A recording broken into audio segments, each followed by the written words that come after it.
Hi guys, welcome to Film Company South. I am Vishal Menon and today I'm going to be reviewing one of the biggest films of the year, Mammootty's Mamangam. So this morning when I went to watch the first show of Mamangam in Chennai, I overheard a conversation between two people sitting in front of me. One of the guys was telling the other person that he had never watched Vadakkan Veeragatha. And it was really amusing because the other person wasn't even shocked. In fact, he didn't even react with an "Are you serious?" All he said was the film used to play a lot on Asianet and it's something that you should have watched. This is a conversation that really got me thinking. It's been more than 30 years since the release of the M.T. Hariharan film and I realized today that there's an entire generation out there who's never watched this classic. With the exception of a film like Kerala Varma Parsiraja and the more recent Urmi, it's been almost a decade since we've seen one of these big budget films. So it's understandable that the makers of Mamangam must have thought that it's right about time that Malayalam cinema attempted another mega spectacle, that too in the only way it really knows how to, through a historical drama. And so the similarities between Oru Vadakkan Veeragatha and Mamangam may not even register to a whole new generation. I'm not just talking about the film's visual universe,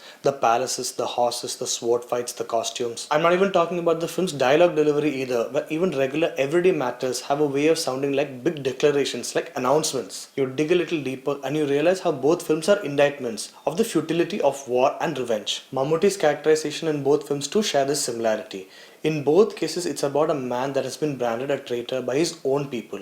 And in both cases, it's about this man seeking redemption. One of the exercises that made Mamangam really interesting for me is to study how Mammootty has performed in this film compared to Vadakkan Veeragatha, separated by 3 decades. Like the iconic Chadikkila Chandu scene in Vadakkan Veeragatha, here too he gets a scene where he has to explain to his 2 nephews of why he couldn't kill the Zammarin and why he's chosen to live the life of a coward. But the setting in Mamangam is extraordinary, because the legendary warrior in this case has now taken the disguise of an effeminate painter. On the one hand, he's a defeated man who has accepted his failure in abandoning his countrymen. And on the other hand, he's a sensitive father figure who can't bear to see 2 more of his kind march towards imminent doom. Yet his performance in this scene is as subtle as they come.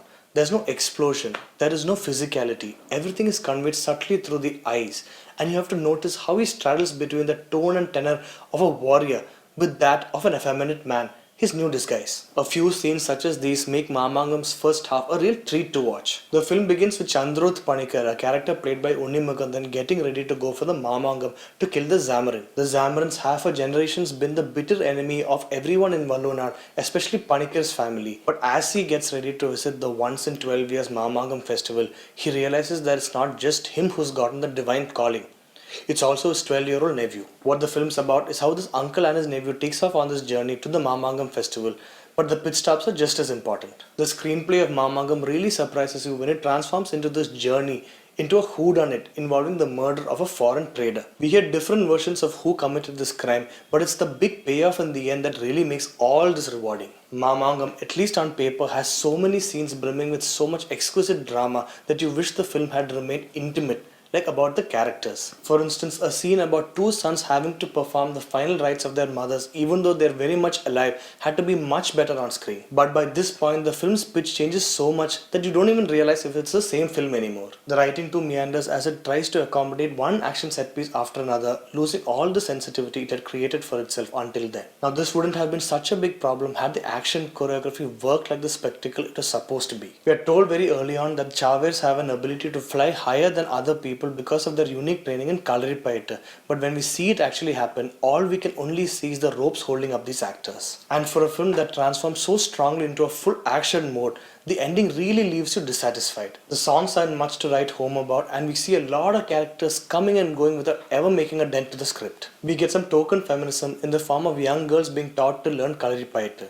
And we also get that stereotypical Muslim character loyal best friend who's ready to do anything for the hero. The problems might be many, but they still don't outweigh some of the nice little things the film sets out to do. Mammootty bears the weight of his character's complexity with such ease that at times we see more than what must have even been intended. He gets rousing speeches without them being speechified, especially that scene where he explains how the Zammarin is not even a person, just a position. Achuthan, the young actor who plays Chaturni, performs extremely well in scenes that are far heavier and deeper than his age. Had the film focused more on just these 2 characters and the mindset of these people who willingly go to kill themselves, we would have probably had a greater film in our hands. But now, despite all its flaws, all we get is just a good film. So that's it for my review of this week's big film Mamangam. If you like this video, please hit like and subscribe to Film Companion South.